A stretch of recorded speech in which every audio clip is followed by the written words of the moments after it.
नहमदुहु व नुसल्ली व नुसल्लिम अला रसूलिल करीम अम्मा बाद अऊज़ु बिल्लाहि मिनश शैतानिर रजीम बिस्मिल्लाहिर रहमानिर रहीम। मेरे दोस्तों, ये सीरत नबी का एक थोड़ा सा हिस्सा आपको मैं पेश कर रहा हूँ, जो इंशाअल्लाह ताला आप इसको सुनकर बहुत मुफीद होंगे। हज़रत इब्राहीम अलैहिस्सलाम के बेटे हज़रत इस्माईल अलैहिस्सलाम के 12 बेटे थे। उनकी नस्ल इस कदर हुई कि मक्का मुकरमा में न संभा सकी और पूरे हिजाज में फैल गई। उनके एक बेटे कीदार की औलाद में अदनान हुए। अदनान के बेटे मअद और पोते का नाम निज़ार था। निज़ार के 4 बेटे थे, उनमें से एक का नाम मुज़र था। मुज़र की नस्ल से कुरैश बिन मालिक पैदा हुए। ये फ़हर बिन मालिक भी कहलाए। कुरैश की औलाद बहुत हुई। उनकी औलाद मुख्तलिफ कबीलों में बट गई। उनकी औलाद से कुसई ने इक़्तिदार हासिल किया। कुसई के आगे 3 बेटे हुए। उनमें से एक अब्द मुनाफ थे, जिनकी अगली नस्ल में हाशिम पैदा हुए। हाशिम ने मदीने के एक सरदार की लड़की से शादी की। उनके यहाँ एक लड़का पैदा हुआ, उसका नाम शैबा रखा गया। ये पैदा ही हुआ था कि हाशिम का इंतकाल हो गया। उनके भाई मुतलब मक्का के हकीम हुए। हाशिम का बेटा मदीना मुनव्वरा में परवरिश पाता रहा। जब मुतलब को मालूम हो गया कि वो जवान हो गया है, तो भतीजे को लेने के लिए खुद मदीना गए। उसे लेकर मक्का मुकरमा पहुंचे तो लोगों ने ख्याल किया ये नौजवान इनका गुलाम है। मुतलब ने लोगों को बताया ये हाशिम का बेटा और मेरा भतीजा है। उसके बावजूद लोगों ने उसे मुतलब का नाम ही कहना शुरू कर दिया। इस तरह शैबा को अब्दुल मुतलब कहा जाने लगा। उन्हें अब्दुल मुतलब के यहाँ अबू तालिब, हमजा, अब्बास, अब्दुल्ला, अबू लहब, हारिस, जुबैर, ज़रार और अब्दुर्रहमान पैदा हुए। उनके बेटे अब्दुल्ला से हमारे नबी हज़रत मोहम्मद मुस्तफ़ा सल्लल्लाहु अलैहि वसल्लम पैदा हुए। मुतलब के तमाम बेटों में हज़रत अब्दुल्ला सबसे ज़्यादा खूबसूरत और सबसे ज़्यादा पाक दामन थे। अब्दुल मुतलब को ख्वाब में जमजम का कुआं खोदने का हुक्म दिया गया, यानी हज़रत इस्माईल अलैहिस्सलाम के कुएं को। उस कुएं को कबीला जुरहम के सरदार मज़ाज ने पाट दिया था। कबीला जुरहम के लोग उस ज़माने में मक्के के सरदार थे, बैतुल्लाह के निगरान थे। उन्होंने बैतुल्लाह की बेहरमती शुरू कर दी। उनका सरदार मज़ाज बिन अमरू था। वो अच्छा आदमी था। उसने अपने कबीले को समझाया कि बैतुल्लाह की बेहरमती न करो, मगर उन पर असर न हुआ। जब मज़ाज ने देखा कि इन पर कोई असर न होता, तो कौम को उसके हाल पर छोड़कर वहां से जाने का फैसला किया। उसने तमाम माल और दौलत, तलवारें और ज़रहीं वगैरह खाना काबा से निकाल कर जमजम के कुएं में डाल दी और मिट्टी से उसको पाट दिया। कुआं उससे पहले ही खुश्क हो चुका था। अब उसका नाम वो निशान मिट गया। मुद्दतों ये कुआं बंद पड़ा रहा। उसके बाद बनु खुजा ने बनु जुरहम को वहां से मार भगाया। बनु खुजा और कुसई की सरदारी का ज़माना उसी हालत में गुजरा। कुआं बंद रहा, यहाँ तक कि कुसई के बाद अब्दुल मुतलब का ज़माना आ गया। उन्होंने ख्वाब में देखा। ख्वाब में उन्हें जमजम के कुएं की जगह दिखाई गई और उसके खोदने का हुक्म दिया गया। हज़रत अली रज़ियल्लाहु ताला अन्हु से रवायत है कि अब्दुल मुतलब ने बताया, मैं हजर अस्वद के मकाम पर सो रहा था कि मेरे पास एक आने वाला आया। उसने मुझसे कहा कि तैयबा को खोदो। मैंने उससे पूछा तैयबा क्या है, मगर वो कुछ बताए बगैर चला गया।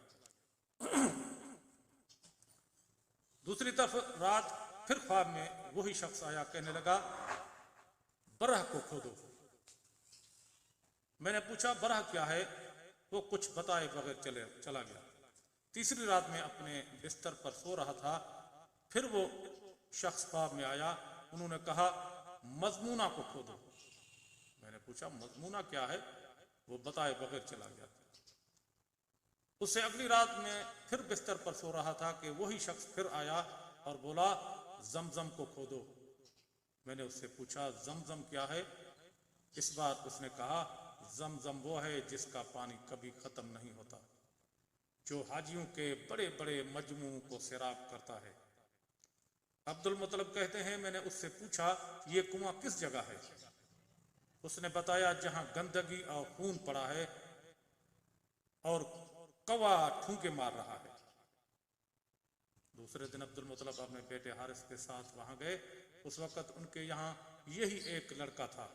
उन्होंने देखा वहां गंदगी और खून पड़ा था और एक कौवा ठूंकी मार रहा था। उस जगह के दोनों तरफ बुत मौजूद थे और ये गंदगी और खून दरअसल उन बुतों पर कुर्बान किए जाने वाले जानवरों का था। पूरी निशानी मिल गई तो अब्दुल मुतलब कुदाल लेकर आए और खुदाई के लिए तैयार हो गए, लेकिन उस वक्त कुरैश वहां आ पहुंचे। उन्होंने कहा, अल्लाह की कसम, हम तुम्हें यहाँ खुदाई नहीं करने देंगे। तुम हमारे इन दोनों बुतों के दरमियान कुआं खोदना चाहते हो जहां हम उनके लिए कुर्बानियां करते हैं? अब्दुल मुतलब ने उनकी बात सुनकर अपने बेटे हारिस से कहा, तुम इन लोगों को मेरे करीब ना आने दो, मैं खुदाई का काम करता रहूंगा, इसलिए कि मुझे जिस काम का हुक्म दिया गया है मैं उसको जरूर पूरा करूंगा। कुरैश ने जब देखा कि वो बाज आने वाले नहीं तो रुक गए। आखिर उन्होंने खुदाई शुरू कर दी। जल्द ही कुएं के आसार नजर आने लगे। ये देखकर उन्होंने अल्लाह अकबर का नारा लगाया और पुकार उठे, ये देखो, ये इस्माइल की तामीर है। जब कुरैश ने ये देखा कि उन्होंने कुआं तलाश कर लिया तो उनके पास आ गए और कहने लगे, अब्दुल मुतलब, अल्लाह की कसम, ये हमारे बाप इस्माइल अलैहिस्सलाम का कुआं है और उस पर हमारा भी हक है, इसलिए हम इसमें तुम्हारे शरीक होंगे। ये सुनकर अब्दुल मुतलब ने कहा, मैं तुम्हें इसमें शरीक नहीं कर सकता, ये मुझे अकेले का काम है। उस पर कुरैश ने कहा, तब फिर इस मामले में हम तुमसे झगड़ा करेंगे। अब्दुल मुतलब बोले, किसी से फैसला करवा लो। उन्होंने बनु साद इब्ने हुजैम की काहिना से फैसला कराना मंजूर किया। यह काहिना मुल्क शाम के बालाई इलाके में रहती थी। आखिर अब्दुल मुतलब और दूसरे कुरैश उसकी तरफ रवाना हुए। अब्दुल मुतलब के साथ अब्द मनाफ के लोगों की एक जमायत थी, जबकि दीगर कबाइल कुरैश की भी एक जमायत साथ थी। उस जमाने में मुल्क हज्जाज और शाम के दरमियान एक बयाबान मैदान था। वहां कहीं पानी नहीं था। उस मैदान में उनका पानी खत्म हो गया। सब लोग प्यास से बेहाल हो गए, यहां तक कि उन्हें अपनी मौत का यकीन हो गया। उन्होंने कुरैश के दूसरे लोगों से पानी मांगा, लेकिन उन्होंने पानी देने से इनकार कर दिया। अब उन्होंने इधर उधर पानी तलाश करने का इरादा किया। अब्दुल मुतलब उठकर अपनी सवारी के पास आए। जो ही उनकी सवारी उठी, उसके पास पांव के नीचे से पानी का चश्मा उबल पड़ा। उन्होंने पानी को देखकर अल्लाह अकबर का नारा लगाया। फिर अब्दुल मुतलब सवारी से उतर आए। सब ने खूब सैर होकर पानी पिया और अपने मशकीरे भर लिए। अब उन्होंने कुरैश की दूसरी जमात से कहा, आओ तुम भी सैर होकर पानी पी लो। अब वो भी आगे आए और खूब पानी पिया। पानी पीने के बाद वो बोले, अल्लाह की कसम, ए अब्दुल मुतलब, ये तो तुम्हारे हक में फैसला हो गया। अब हम जमजम के बारे में तुमसे कभी झगड़ा नहीं करेंगे। जिस जात ने तुम्हें इस बयाबान में शराब कर दिया, वही जात तुम्हें जमजम से भी शराब करेगा, इसलिए यहीं से वापस चलो। इस तरह कुरैश ने जान लिया कि अल्लाह ताला अब्दुल मुतलब पर मेहरबान है, लिहाजा उनसे झगड़ना बेसूद है और काहिना के पास जाने का कोई फायदा नहीं। चुनाचे सब लोग वापस लौटे। वापस आकर अब्दुल मुतलब ने फिर कुएं की खुदाई शुरू की। अभी थोड़ी सी खुदाई की होगी कि माल, दौलत, तलवारें और जर ही निकल आई। उसमें सोना और चांदी वगैरह भी थी। ये माल और दौलत देखकर कुरैश के लोगों को लालच ने आ घेरा। उन्होंने अब्दुल मुतलब से कहा, अब्दुल मुतलब, इसमें हमारा भी हिस्सा है।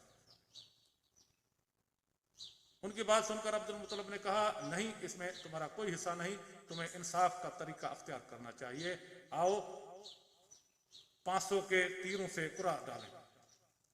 उन्होंने ऐसा करना मंजूर कर लिया। वो तीर काबे के नाम से रखे गए। वो अब्दुल मुतलब के और दो कुरैश के बाकी लोगों के नाम के पासा फेंका गया तो माल और दौलत काबे के नाम निकला। तलवारें और जरही अब्दुल मुतलब के नाम और कुरैशियों के नाम उनके जो तीर थे वो किसी चीज पर न निकले। इस तरह फैसला हो गया। अब्दुल मुत्तलिब ने काबे के दरवाजे को सोने से सजा दिया। जमजम की खुदाई से पहले अब्दुल मुत्तलिब ने दुआ मांगी थी कि ए अल्लाह इसकी खुदाई को मुझ पर आसान कर दे, मैं अपना एक बेटा तेरे रास्ते में ज़िबह करूंगा। अब जब के कुआं निकल आया तो उन्होंने ख्वाब में हुक्म दिया गया, अपनी मन्नत पूरी करो, यानी एक बेटे को ज़बह करो। तो मेरे दोस्तों, ये सीरत नबी की थोड़ी सी झलक थी जो हमने आपके सामने पेश कर दी।